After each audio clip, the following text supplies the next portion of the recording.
emotional freedom technique, or EFT as it's well known, is probably the most well-known system within the field of energy psychology. It's a kind of an emotional acupressure. They use the same points that we use in acupuncture, but you'll be glad to hear, no needles. So instead of needles, we tap the points.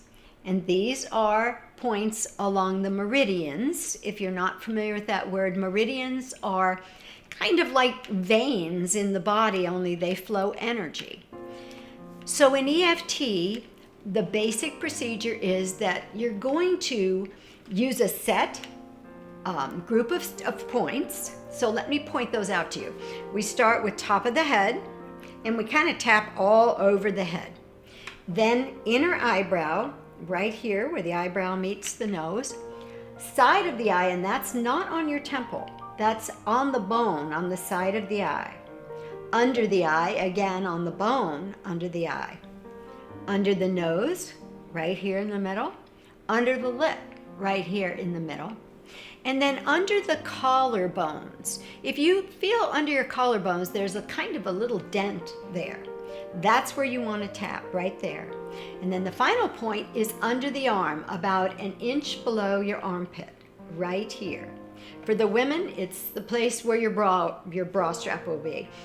And for men, I'm sorry, you're out of luck. All right, so anyway, it's about 1 inch below your armpit. Sometimes we also use finger points, and if we use the finger points, and I do recommend finger points, especially if you're dealing with an issue that ties in the physiology of the body. It seems, or if it's a really stubborn feeling that you're dealing with, finger points are good. And on the fingers, you always tap the point right by the fingernail. So it's here on the inside of the finger. And we tap the inside of the thumb, the inside of the index finger, the inside of the middle finger. We skip the ring finger and go to the pinky. And then you also will tap what we call the karate chop spot here, which we also use in the beginning, as you'll see. And then here in the valley between ring finger and pinky is a spot called the gamut spot. And that's the final place you would tap if you use the hand points. Now I will tell you, in much of EFT that's done today, they don't use the hand points at all. But I think it's good to know about them just in case, as I said, you're dealing with a really stubborn issue. So let's go through an experience just like we would if we were using EFT. So the first thing you want to do is what we call rating your SUDS, S-U-D-S. And that stands for subjective units of distress. And so I would ask myself, let's say I've just experienced a loss and I'm just feeling terrified, like I don't know what's going to happen, and I can't get past this angst. I can't sleep at night, and I just can't stop thinking about it. So if I were to rate my subjective units of distress on a 0 to 10 scale, I would probably be at a 9 or a 10. So I do that first, so I have an idea of where I am before I tap. Now, this is really important, and people often ask why. I'm going to focus on the thing I'm upset about or distraught about. So I'm going to focus on the loss. I'm going to focus on that feeling of upset. People often ask me, why? Shouldn't I be focusing on something positive? And what I will explain to you is it's kind of like what happens when you're working on your computer. If you type out a paragraph and there's a sentence in there that you don't like, before you can hit the delete button, you have to highlight it, don't you? You have to point out for the computer what you want it to delete.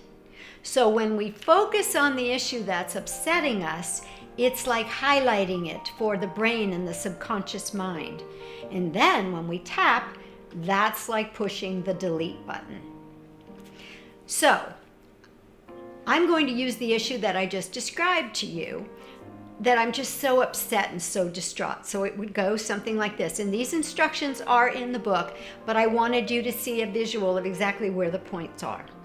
So beginning with the karate chop spot on the side of the hand, I'm going to say, even though I'm so upset I can't think straight, even though my world is turned upside down and I'm so distraught, I deeply and completely accept myself.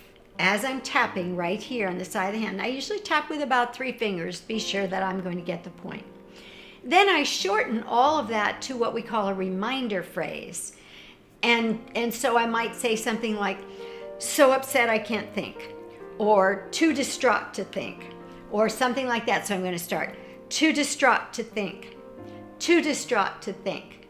Side of the eye, so upset I don't know what to do. Under the eye, so upset I can't think. Under the nose, so upset I just don't know what to do. Under the lip, scared to death, so upset. Under the collarbones, so upset I don't know what to do. Under the arm, so upset I can't think straight. Now when I finish that round, I'm going to take a breath. And again, tune into my SUDS level. Where am I now? I was at a 9. Do I feel a little calmer? And hopefully I'm going to realize, wow, I'm more at a 7. So then let's do another round. Same points. Feeling upset, don't know what to do, don't know what to do. And I usually tap 3 to 4 times on each point. You can tap a little more if you like. So distraught, I don't know what to do. So distraught, I don't know what to do. I'm scared to death about what the future holds. Now you notice I'm saying something different at each point because I'm kind of bringing in the gamut of what I'm feeling. You could also do it by saying the exact same thing at each point. Scared to death, scared to death, scared to death, scared to death, scared to death. Whatever most describes what you're feeling. So once you've gone through all the points again, take a breath, see where you are in your SUDS, and then maybe do another round. The goal is to get to a 0. But sometimes another issue comes up, like maybe you realize that scared is not the worst thing. Maybe something has come up, like you suddenly realize you're fearful about the future. That's really the source of why you're so scared. You're scared to death that you don't know what's coming next. So now you might want to switch to fearful about the future, fearful about the future, fearful about the future, fearful about the future, as you go through each point. And again, the same points. You can tap with both hands if you like, because all of the meridians are bilateral, except this one and this one. Or you can just tap with one hand. It works both ways. And again, finishing up here. If we were to do the hand points, we would just keep saying the same thing. Fearful about the future, fearful about the future, fearful about the future, fearful about the future, fearful about the future, fearful about the future. And then again, take that breath, see where you are, and if you need to, just do another round. Sometimes you'll get to 0 in a very short amount of time. And sometimes you'll find an issue is a little more stubborn, and I would just recommend to you 2 things. Either take a moment and try to see what's underneath what you were tapping on, because there may be another layer or another level of the issue. Or if it's a particularly difficult one and a stubborn one, this may be the point where you want to seek professional help from somebody who's been trained in how to do EFT on deeper levels. These scripts that I've given you in the book of suggested things you might want to tap on are simply that. They're just possibilities. What you feel may be completely different from those. Always go with what you feel, because this works best if what you're tapping on is really meaningful for you. I gave you just guidelines, general guidelines, but just go with your heart and your gut, always.